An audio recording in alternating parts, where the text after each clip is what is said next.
Hello, beautiful people, and welcome back to the Bibliophile Hour.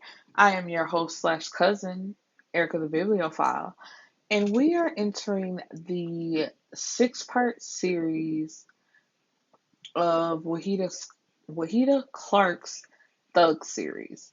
So there are actually seven parts that I know of, but I only own six, and I am not interested in the seventh part because by the time we get through with these, you'll see why. Let's get started. So, we are starting with the very first book of the Thug series, which is titled Thugs and the Women Who Love Them. So, this series is about four friends, which is Angel, Jasmine, Rosalind, and Kyra. But this first book is only about three of them and it's broken into three parts. So this will be Angel, Kira, and Jazz's story. So we're starting with Angel. Angel is a full time law student who also hustles writing bad checks and then fencing the merchandise that she buys. And she used to date the guy who she does business with, but it ended after she realized that she wasn't the only woman that he was seeing. And so while she's on her way to her car during this shopping trip, because it's like she sees more things that she wants to buy, but she already has so many bags, she's planning to go drop off these bags and then come back into the store, which it's not a good idea because it's like if you already have so many things and you know you're writing bad checks, I would think you would want to get in and get out. And of course, on her way down the escalator, a perfume clerk recognizes Angel from a previous transaction. And the clerk goes to get a security guard. So Angel takes off running, which of course I would too. It's like, girl, you should have been did that. I know you don't want to bring attention to yourself, but you just too laid back. Like, ain't nobody gonna recognize you from the many times that you hit this mall. And it's like you keep going back to the same location. That's another problem. Like, girl, no, move around. And then you gotta chill for a bit too. You just can keep popping back up. You know what? Never mind. Because I sound like I know exactly what I'm talking about. I'll be quiet. And so it's two security guards. They chase her out into the parking lot, and she's crouching down behind one car when a wannabe good Samaritan like points her out to them. So she takes off running again, and she makes it to her car, but then another good Samaritan like blocks her in, and they're at her door. Like, just open the door. We want to talk to you. But she rams her car into the Good Samaritan's car until they move out the way and she can make a getaway. And it's like, I would have rammed into them too. Like, that's taking it too far. That is not your business. Why would you just block somebody in with your car? And then, like when she's ramming it into it, then, because it's a man, he's upset when she rams into his car. Like, yeah, now you have a fucked up car because you can't mind your business. Whose fault is that? And when she manages to get away, then she pulls over to the side of the road and starts praying because she doesn't want her boyfriend or her mom to know what she's been doing. Which it's like, girl, you're in law school, and if you get busted for stealing, you can kiss your law career goodbye. And it's like, if you have a mom, like, if you're worried about people finding out about what you're doing, then why are you doing it? So Angel is having a fight with her boyfriend, whose name is Keenan, but he goes by Snake. And she throws an iron at him that hits him in the back of the neck. And then, like when he turns around to come back at her, she closes and locks the door, but he kicks in the door and he grabs her by her hair, and Angel slices him across the face with a hanger. Then Snake bangs her head on the radiator, And Angel screams for her mom, who is sitting right at her desk. So, she can hear everything that they're going through. And the only thing the mom does is yells at Snake to leave. And then she starts mumbling about how tired she is of both of them.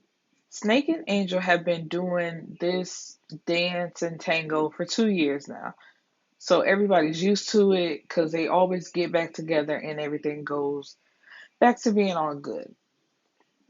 But Snake is paying their rent, Angel's tuition, and anything else that Mama Julia asks for. So, at this point, she's just used to the situation. And all Julie cares about is Snake not turning her daughter out because Snake is a pimp.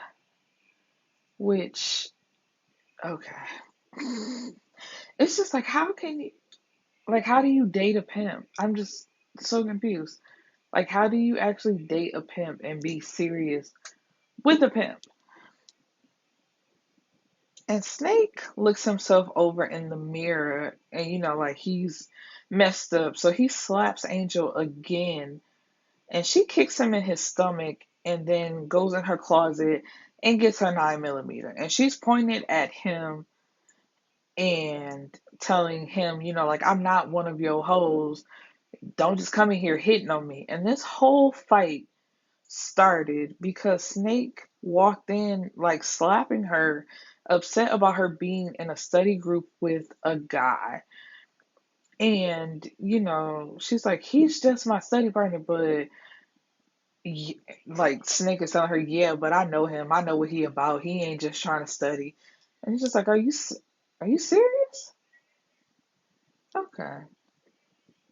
And I also would like to point out that RIP JQ, but my friend had a point. Like, there may just be some people, I'm not just putting it off on women, like, some people that do just like getting knocked upside their head.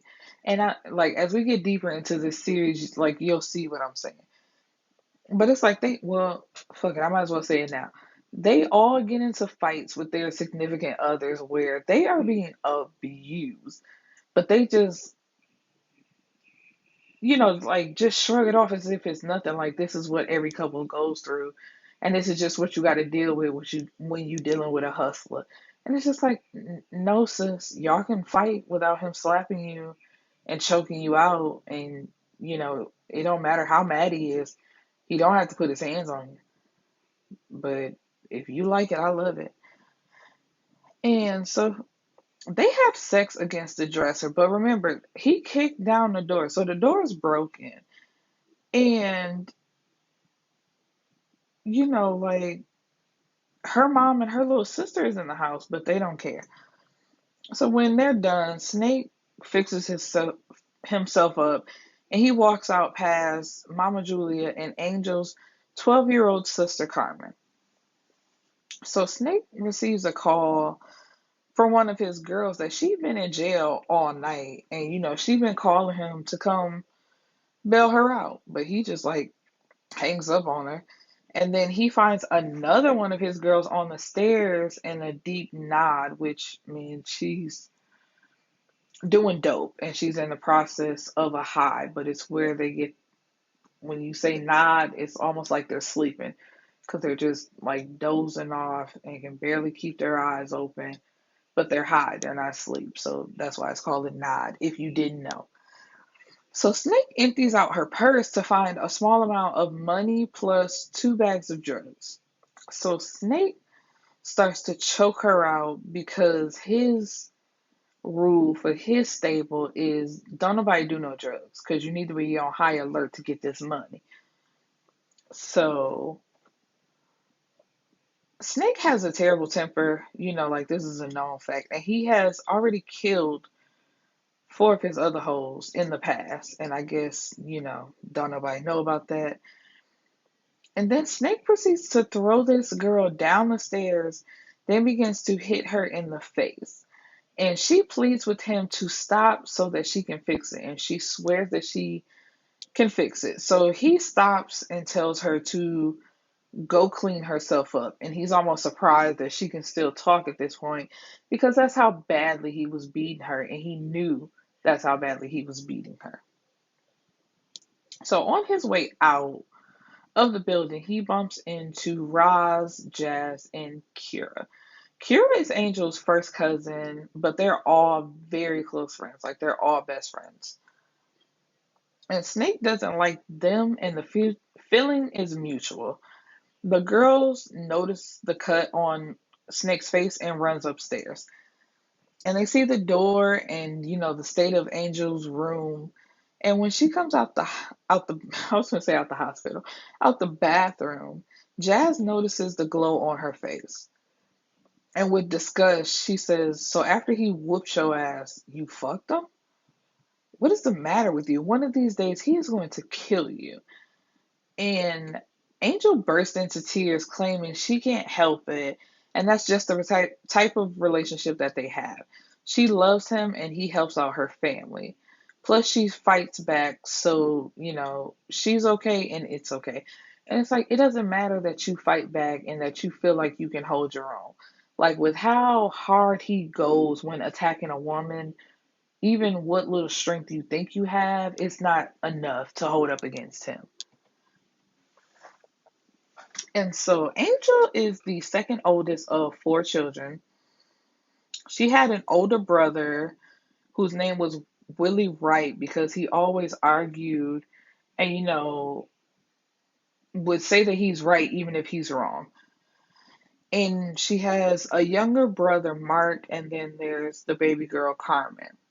When Willie Wright didn't get the dirt bike that he wanted for Christmas, like so many years ago from their parents because they all have the same mother and father. He sets the auto paint shop that their dad works at on fire. And he makes a statement now who he's going to love more, me or his job. And it's like he didn't even try to cover his tracks. Everybody knows that he did it. And he's just sitting at home on his porch. So when you have like a bunch of police cars pull up, he then runs into the house and gets his dad's gun and is standing on the porch and telling them to put their guns down because the police are telling him, like, you put the gun down. He's like, no, you guys put the gun down. And this turns into a shooting war, and the police shoot him multiple times, with his family watching. So their dad, whose name is Big Red, he was handcuffed in the back of one of the police cars. He was prepared to take the fall for Willie, and after seeing his son being killed by the police, Big Red left his family behind. Like he just couldn't deal with the fact that his son was murdered on their porch right in front of him. And so he left Mama Julia with three kids to raise on her own. And she pulled herself up by her bootstraps and she made it work. She lost their family home and they had to move into the projects, but that didn't stop her. She went back to school, you know, got a degree, and I believe she was like a secretary or an assistant or something, but she was making money to get them through and get them what they needed. So now it's 10 years later, and Mark is working on his associate's degree in broadcasting, and Angel is in law school, and even Carmen is an honor roll student. So the whole family just smart. Ain't no slacking over there. So Mama Julia knew Snake from the neighborhood as Little Keenan, and he comes from a long line of pimps, which is so funny. I was like, how your whole family pimps? But this pimping is my blood. I've been big pat pat pat pat pat pat pat pat pat pat. And see, your whole family, they were assistant pimps. Let me not. I'm not even gonna do. So when Angel first brought him home, Mama Julia was slapping her up, like, how could you become a prostitute? How could you do this to yourself? And you just bringing him in my house, like this is cool. But come to find out, she was not a prostitute.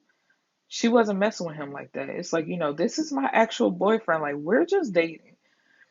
But Angel had moved out after that and moved in with her cousin Kyra. And so we figure out that, or we find out that Snake first met Angel in a cafeteria where she was getting food and she was carrying her books. And he was trying to be a gentleman, but she kind of paid him dust. And he paid for her lunch and walked away without getting the change. But he's waiting for her in the parking lot because when she comes out, she looks around like looking for him. And he's like, jackpot, got her. But when he opens the window, she just slides his money back in and says, thanks, but I can buy my own lunch. And so Snake knows somebody at her school who works in like the office or something like that, so they can get a person's name and address at the drop of a hat. Like, it's no problem. So he finds out her address and her number, and he sends a gift to her house, and then he goes and takes her on a date. So he tries to keep his pimp life away from her because, that has nothing to do with her. But on two separate occasions, she has watched him beat two of his hoes. And she would not talk to him for a few weeks after both incidents until Snake just told her it was the nature of the business. And she either had to get with it or get lost. Because, that's just how he do. And Angel overlooked it because he treated her like a queen and encouraged her to go after her dreams. So I'm going to assume that this made Angel feel like she was better than the other women who were on his team as his host. So it's just like, as long as he's not doing it to me, I really don't care what he's doing. And that's basically the same thing that Mama Julia has going on. So I can see where she gets it from. So it's just like, that's not me, so that's not my problem. And Snake proposed to Angel and gave her a ring, but she has a problem with marrying him. So although she said yes to marrying him, they never set a date. Nothing really happened. It was kind of like he proposed and okay, now what? So Big Nell, who is one of Snake's hoes, tells him that she's leaving for a week and he beats her within an inch of her life because she just told him that she was leaving instead of asking. So, his whole thing while he's beating her up is you don't tell me what you're going to do. You ask for permission and then I'll let you know if I feel like letting you go. So, she has to leave and get herself together and nobody hears from her. So they're assuming like she just left and she was done for good. But actually, she comes back 2.5 months later and, inviting Snake back to the house. I believe it's the whole house. He like cooks some breakfast, gets him something to drink, and he's just feeling like a king. But she's actually poisoned him, and then she beats him to death and run. So that's the end of Angel's part, and then we're going into Kira's part. Kira has a boyfriend, Tyler, who has a little brother named Lil Anthony. And he likes to steal cars and then drive around in those stolen cars. And they see him, Kira and Angel, and I believe Mama Julie. Like they're standing outside after they just got done attending a funeral. So it's just like, here's another black man throwing his life away, and I just hate to see it.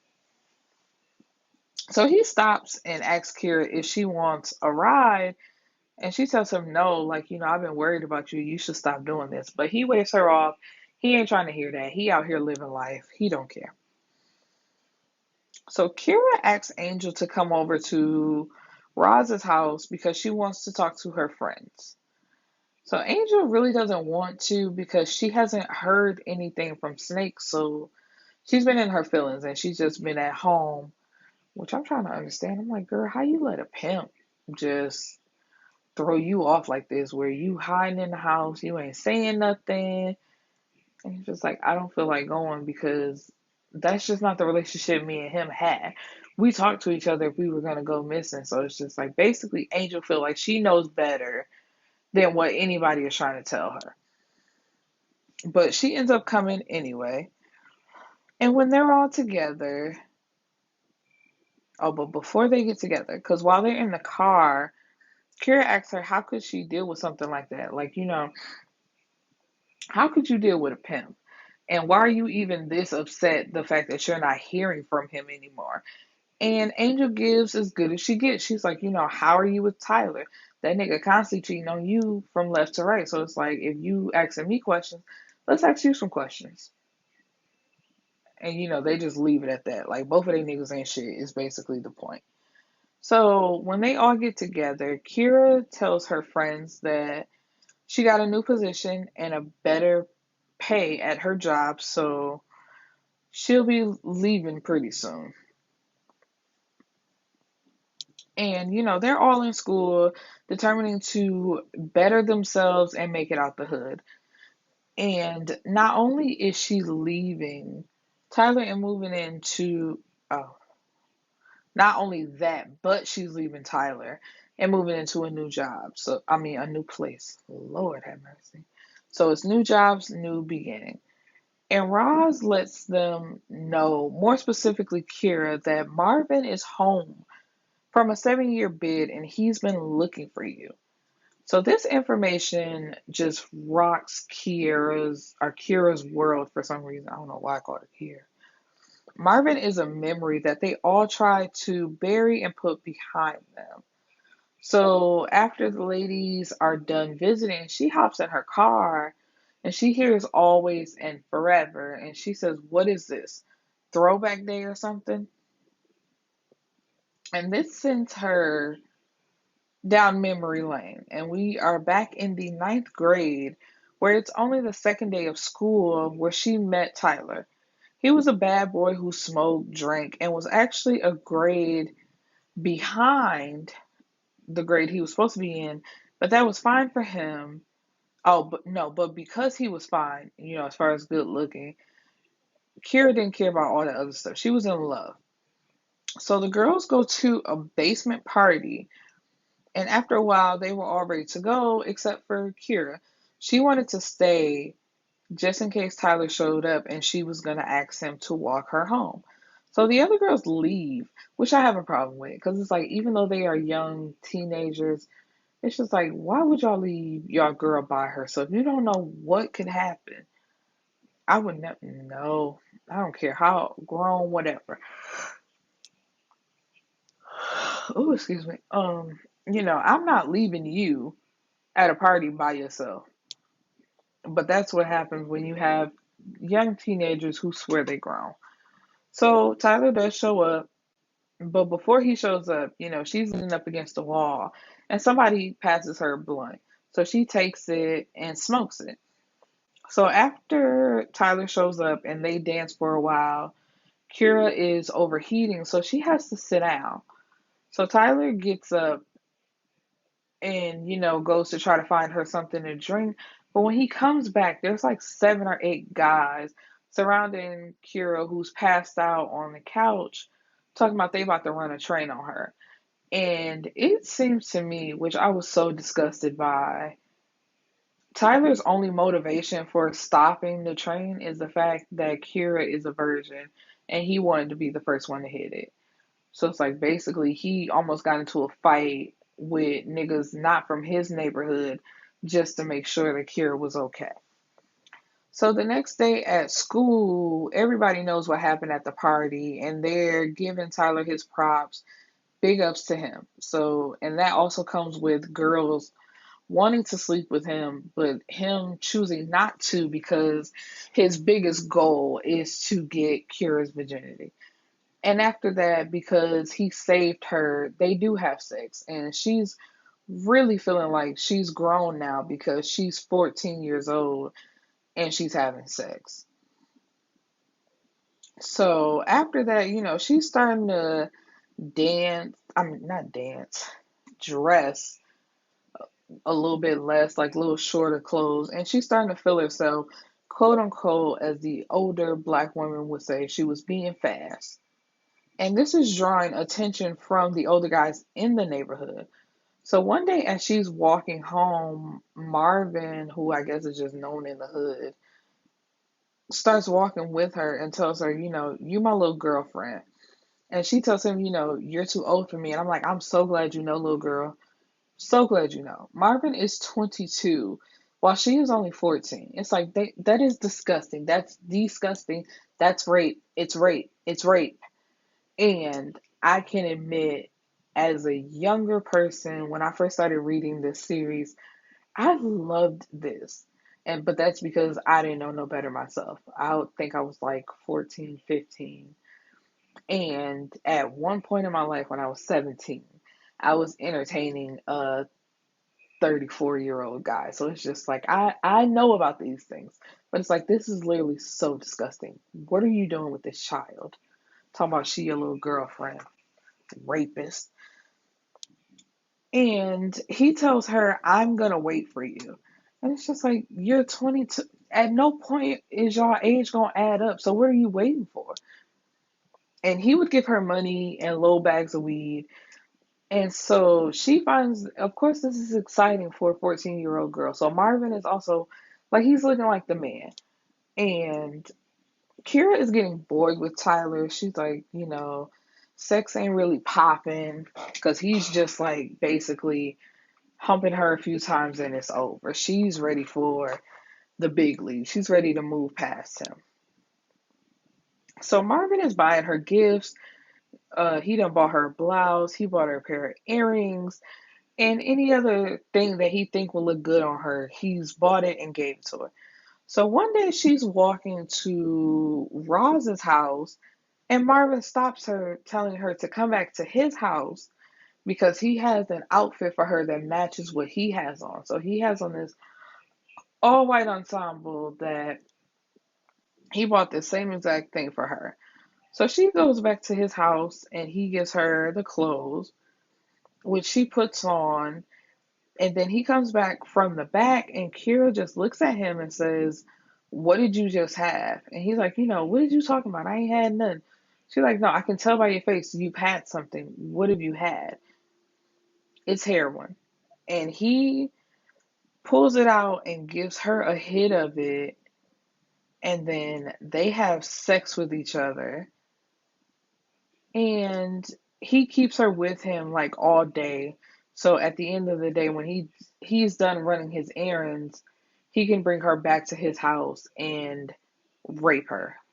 I'm calling it rape. I'm not gonna. I think I already did, but I'm not calling it having sex. It's rape because that's exactly what it is. But this makes Kira like feel herself even more. And I meant to say at one point while he's raping her, like he puts his mouth on her and like she's shaking and stuff after it's over. And he says this is why he likes young girls because he can showcase his skills. Like what skills? It can't be skills if you can only do it on a child and it's having them shaking. That's because they don't know their body and you're taking advantage of that. So you don't know how to really you probably don't have no skills if it don't work on an older woman. But I'm gonna let you make it.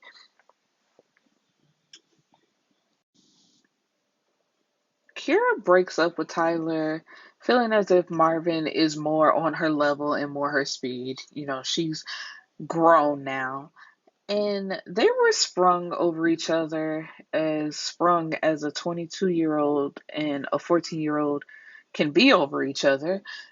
And in a year, they are both strung out on heroin because for some reason, as a drug dealer, he was getting high on his own supply. And Kira dropped out of high school, and her mom kicked her out, and she moved in with Marvin. And for some reason, or not for some reason, for him, it seems to work. He can still be on drugs and function as a drug dealer because although they were both on drugs, they didn't look like it and they didn't act like it. And one day Marvin is having a meeting, to buy some more work, and they meet inside of a restaurant. And everything is going fine. He's in the bathroom testing the product. And he comes back out, gives the connect the money, and they're heading out the door to get the drugs. But little does Marvin know, Tyler and his three friends were waiting for them with guns. And Kyra was there, but because she didn't have her quote unquote supplies to test out the drugs, she went home. Because, she wanted a fix and she wanted to try it, but she didn't have her stuff, so she left. So Tyler and his friends, they steal the drugs and the money, and they shoot one of Marvin's boys, and Tyler shoots Marvin 3 times. And then he goes looking for Kyra, and he finds her at home with a needle in her arm, and, she's foaming at the mouth.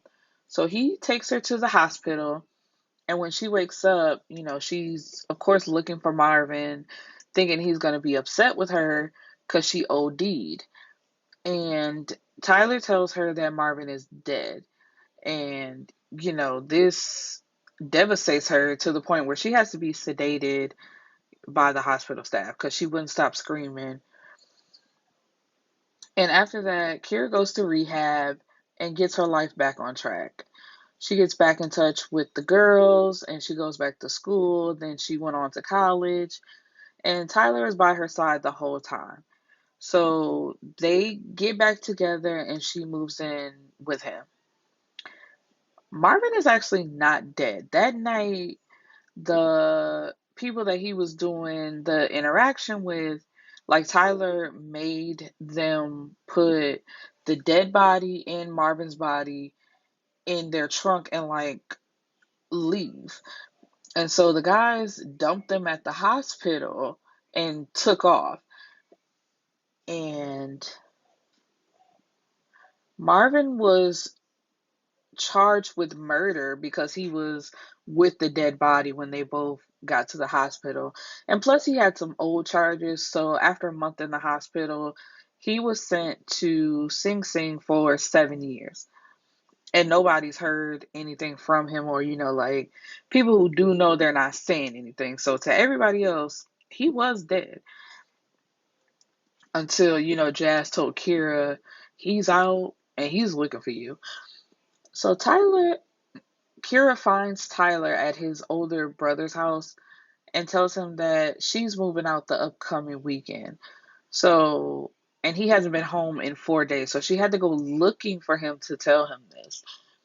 And all of a sudden now he's rushing behind her to get her to change her mind. And she's like, I haven't seen you in 4 days. Like, this is your routine. You come and go as you please.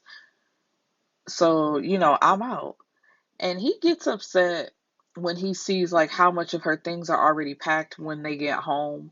And he accuses her of breaking up with him because now Marvin is home.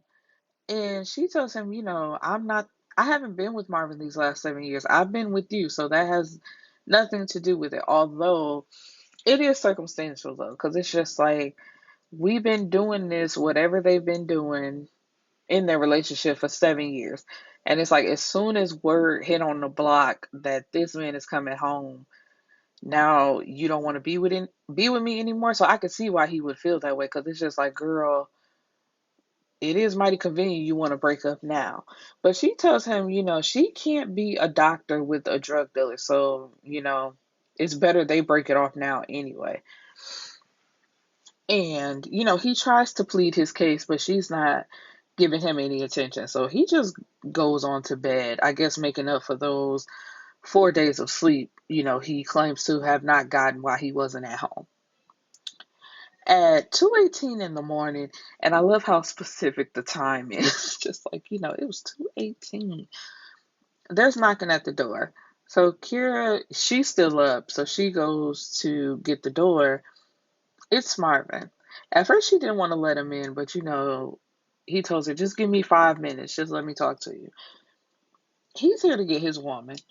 He says, I know you ain't happy with him. That's why you packing up to leave. And she's like, how do you know these are my boxes? How you know we not leaving together? Are we just moving in? And he like, I know my baby girl. I know you.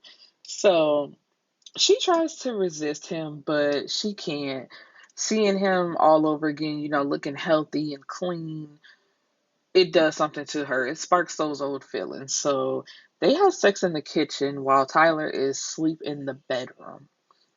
So after they're done, Marvin cleans her up and tells her to go pack the rest of her stuff because she's leaving with him now. And he carries out all of her boxes to his truck. And then when she's in the truck, he tells her, I got to go back up there. I left my shirt. He wakes Tyler up with his gun pressed against his nose, telling him, I know you didn't think I would let you get away with robbing and shooting me and killing my partner. All Tyler has to say is fuck you. And Marvin tells him, I appreciate you looking out for her and keeping her safe while I was gone. See you in hell. And he kills him. So that's the end of Jazz's part. And we are now moving on, of Kyra's part, and we're moving into Jazz's part. So Jazz has a sister named Mickey who was in jail for the last 5 years. So she's going to pick her up. She picks her sister up from jail, and they plan on having a party, or like going out to a party to celebrate her being home. And Jazz has a boyfriend, Faheem, who also used to sell drugs, but now he owns a chain of liquor stores, and he also sells counterfeit money on the side. So, he's paid. And Faheem is getting them a limo and VIP passes to a party being thrown by the New York Knicks. So, they got dressed up, they're going out, having a good time. And Jazz dances with one guy, and then another guy buys her a drink, and they start talking. And, she's checking him out, saying how fine he is. And that part kind of threw me because it's like, if you read the book, there's nothing wrong with acknowledging other people, like, yeah, they're cute. But the way she kind of goes on, like, ooh, he fine, I would get with him, just thinking these thoughts in her head, but it's just like, damn, you got a whole man. Not to say you can't look, but it's almost like, girl, you borderline disrespectful, but okay. And the guy she's talking to, his name is Smooth. He plays for the Brooklyn Nets, and he went to Princeton, where Jazz is currently going. So they exchanged numbers because he also took a lot of the classes that she's currently taking, and I think majored in biochemistry. So, it's just like, ooh, I had somebody to talk about this with. And they start dancing, and then this is when Faheem shows up, and he walks over, and he was polite, even though this is his girlfriend. He's like, excuse me, partner, can I get in? And Smooth saying like, dang, you can't wait to the end of the song. And Faheem like snaps. He's like, this my woman you dancing with. No, I can't wait to the end of the song. Back your ass up. And so of course Jazz has to calm him down. But it's like, while he was trying to cut in, like, Jazz just kept dancing, looking at her boyfriend to see what he was gonna do. So it's just like, why are you then surprised when he act a fool? If you just gonna keep dancing in my face and you see I done showed up, dance with your man, not this random nigga. So while they're dancing, Faheem gets in the mood. So they sneak off to the limo to have sex, and like they leave right after. Faheem owns the house that Jazz lives in, but he floats between the home and his apartment. So it's like, although the house is his and they are a couple, basically she lives in his home by herself and he lives in an apartment. So it's like they don't live together, but he'll spend a few nights here and spend a few nights there and just go back and forth.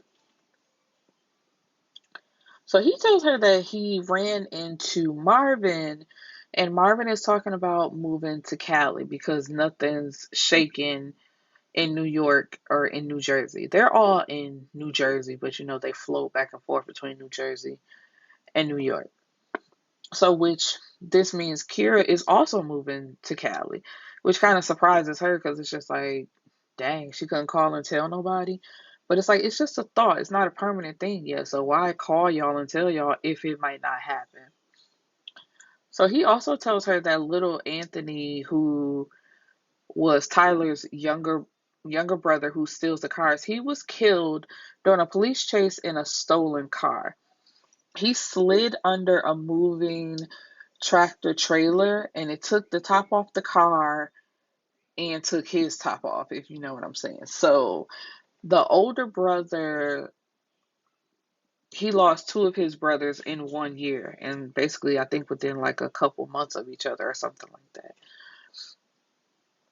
Smooth calls Jazz, trying to take her out to lunch, but she refuses. She's like, no, that really wouldn't be a good idea on my part, which it wouldn't be because while they were dancing at the club, Faheem basically told her, like, I don't want you contacting him because when he cut into the dance, he saw Smooth like motion.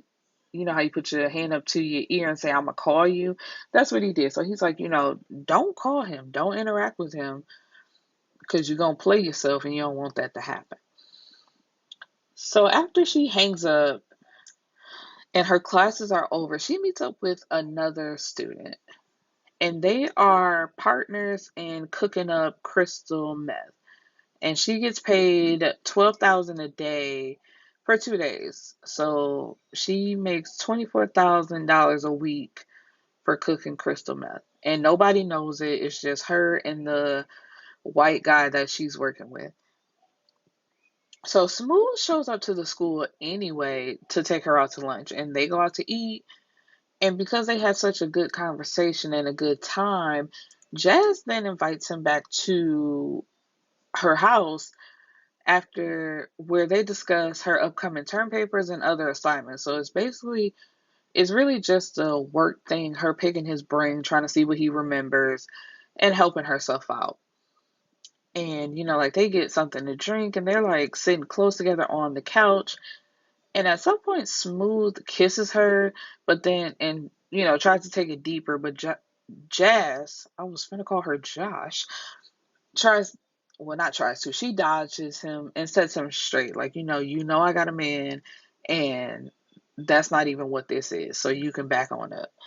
So Fahim comes in and he is upset to see another man in his house because it's just like, what is he doing? First of all, I told you not to have contact with him and now he in my house. Like, are you for real?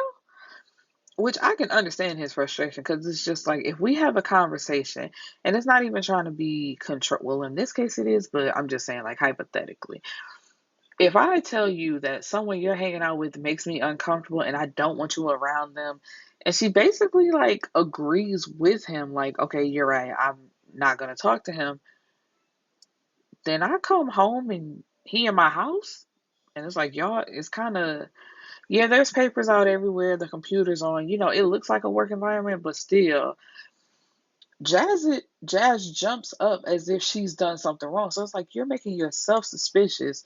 So you can't really get mad at me when I wild out. And so, when he asks what's going on, he pulls a gun out on Smooth because he feels disrespected. Because it ain't even about Jazz. He talking straight to Smooth, like, I told you to back up off my woman, and what are you doing in my house? So when Smooth sees the gun, he like holds his hands up like, man, the bitch invited me over. So when Fahim hears him call Jazz a bitch, he wows out. He hits him in the head with the gun, with the butt of the gun, and he puts him out. And then he snaps on Jazz, asking her how long she been fucking this dude and why is she bringing him to his house. And then he flips the table over, which sends the glasses that they were drinking out of and papers flying everywhere. And Fahim tells her to come get her stuff out of his apartment by tonight and leave the keys. And, of course, this upsets Jazz because she's like, I didn't sleep with him. Like, baby, I would never do that to you. But, he's upset and he's not thinking clearly. And she know that she messed up. And so we get a flashback to when they first met. Fahim was still dealing drugs and they had just went out on a date. They're sitting in the car and Fahim tells her, I want you to be my woman. And she tells him, I want that too, but you have to get out the game if you want to be with me. And he's telling her, like, I'm real close. I'm about to make it happen. And she basically tells him, come see me when that does happen. And it takes almost 2 years for that to happen. But, he made it possible. But by that time, he had to go take Jazz from another dude because, she must have got tired of waiting. And for him, like, he knows that she didn't sleep with the dude and nothing was going on. Because, like I said, when he came in, he saw the papers. You could see that the computer was on. Like, nothing was going on. But this is just to teach her a lesson because it's basically, when you have a good man who does all these things for you and just think of all the things a good man could do, when he just tells you, don't be around this person, it shouldn't be that hard to do. So it's been 2 weeks, and Faheem has been ignoring all of Jazz's attempts to talk to him. He doesn't answer her pages, because back in the day, this is when people still had pagers. And when he answers his cell phone, because it's like having a cell phone and a pager, but back then there was no caller ID. So he has to answer every call. But anyway, when he hears her voice, he hangs up and he told all of his employees not to let her in any of his offices in his stores. So it's like she can't pop up on him because they're not going to let her in the back because you have to be buzzed to the back to even get to his office door. So basically, he's completely shut her out. And, of course, she's sad and she's crying about this, but there's nothing she can do. She basically has to wait and play his game. And so Fahim shows up one night, completely dressed up, and then he strips down completely naked and gets in the bed beside her and just goes to sleep. And she's asking him like, Fahim, when can we talk? And he's just like, not now. And when she wakes up the next morning, he's gone. And this just completely devastates her because it's just like, how do you show up looking good, then strip naked and just lay beside me and go to sleep? And he laid like on top of the cover. So it's a point basically trying to show her this is what you missing when you, and it is manipulation in my opinion, but like I said, when I first read this series, I was so young. I thought this was so cute and like daddy-ish, if you if you get what I'm saying, like basically showing her who's lost. But looking at this now and rereading it, it's just like that was very manipulative. But they rocking with it. So Jazz and her partner gets busted and they're arrested in one of the houses they were cooking the crystal meth in, which would be Pennsylvania. Because there was one in I think New York, and then the other one was in Pennsylvania. So they got caught at that one. And so she calls for him, but he hangs up on her. So she has to call Kyra, but Marvin answers the phone. And, she tells him, like, can you please call for him and tell him I'm in jail and this is what's going on. So Fahim, of course, comes through. He goes to get her truck from the school. He got her a lawyer and he paid the 20K for her bail. So while she's in the feds, they give her a physical exam and find out she's pregnant. And although she's released, Jazz doesn't see Fahim until Marvin's birthday party. And even then, he bought a date with him. He ignores her, like all through the night until an ex approaches her, the guy that Fahim had to take her from when he finally stopped selling drugs. And like he has his hands all over her body. He kissed her neck and basically saying, what me and you about to get into? And she's like, I got a man. And he says, I ain't trying to throw salt on my man, but basically throw salt on the man and tells him, like, he didn't show up alone. And then this is when Fahim says something, and he's like, why you all up on my woman? And the guy says, shit, I thought wasn't nothing going on. You got your date. Shorty showed up alone. And Fahim takes her into Marvin's office so they can talk. And Jazz tells him everything, about the crystal meth, about her going every Monday and Thursday, and this is what's going on with her case. And Fahim is shocked which I would be too, because it's just like, you literally made me wait 2 years for you and saying I had to get out the drug game because you didn't want to deal with somebody in the drug game, and you was cooking up crystal meth. And it's like, you talk all this shit about not wanting to be with a drug dealer, there ain't nothing in the drug game, and look at what you doing. And at some point while they're talking, his date comes looking for him. Like, she knocks on the door, and Jazz opens the door and turns to Faheem and tells him, Faheem, tell this girl that you already have a woman and she's pregnant, and, you're in a relationship. And he's like, you just did, so what I need to tell her for? And she closes and locks the door in the girl's face. And Faheem and Jazz agree to start over. No more secrets, no more lies, just being honest with each other. Jazz's partner made a deal with the government to pin everything on Jazz. And I'm like, of course this white man did. And of course the government made that deal. It's just like, oh, you're white. You can basically restart your life. You can continue on. But we're just going to pin it all on this black woman. And she was looking at kingpin charges or queenpin charges, which was 50 to life until a week later. The guy that she was working with, his name is Brett, or was Brett. He's found in his car, and he's been shot 27 times. So her charges were downgraded to conspiracy to manufacture with intent to distribute a controlled substance, which is so shocking to me because I would think if, you get hit with these queen pin charges and you're looking at 50 to life, if the main star witness is found dead just a week later, I wonder why didn't they like try to pile that charge on top of it? Because it's just like, if this was our star witness and not even 7 days later, he's dead, girl, you killed him. And I would have been adding those to the charges, but hey. Anyway, they offer her a plea deal of 11 years, but she declined. Faheem tells her, trust me, I'm going to make it all work out. We ain't accepting nothing. We going to beat this. So Faheem and Jazz are at home, doing what couples do when Angel calls. And he has to tell Jazz that her sister took her 3 kids up to the top of the apartment building where she was staying with their grandmother and made them jump. So now all 4 of them are dead.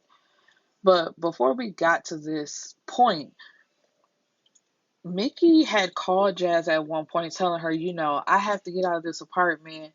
Grandma's tripping. Because when she got out of jail, let me back up a little bit. When she got out of jail, she was staying with their parents, but their parents have like multiple other people staying in the house. So even though it's like, I think a 4 or 5 bedroom house, it was still too crowded. So Mickey went and moved with their grandmother. And I guess that became too much because Mickey says that the grandmother is trying to control her. And, she grown and she can't be having this woman clocking her moves. So at one point, their grandmother gets on the phone and tells Jazz that Mickey is back to using drugs because she was, I think, on cocaine. So she's back to doing that. And then at some point, that's how we got to her taking herself and her children and all of them jumping off the top, which I don't get why they say she made them jump. I want to say she pushed them. So it's like she murdered her 3 children and then she killed herself. So it was a murder suicide. And with that information, Jazz faints and she is rushed to the hospital. She is also deemed too fragile to attend the funerals because it could hurt her and it could hurt the babies. So it's just like, you gonna stay at home. You gonna chill out. And, they're scared she will react again. And also her trial is pushed back 6 weeks. But when the trial does start, it only lasts for 2 weeks, and Jazz is found guilty on all accounts, and she is sentenced to 17 years in federal custody. So, the way the first book ends, let's just do a quick recap. Angel, her boyfriend disappeared and she hasn't heard from him and she's still upset about that. Kyra had moved on from Marvin, but he came back to get her. So, they're living it up at the moment with plans to move to California. And then Jazz, her life ain't looking good. It's looking like she's going to be doing 17 years in federal custody. And it's just like, wow, what do we do with this information? So, anyway, but that leads us into the second part of the Thug series, which is Every Thug Needs a Lady. And it just gets juicier from there. So, come on back and listen to this drama. Peace and blessings, everyone.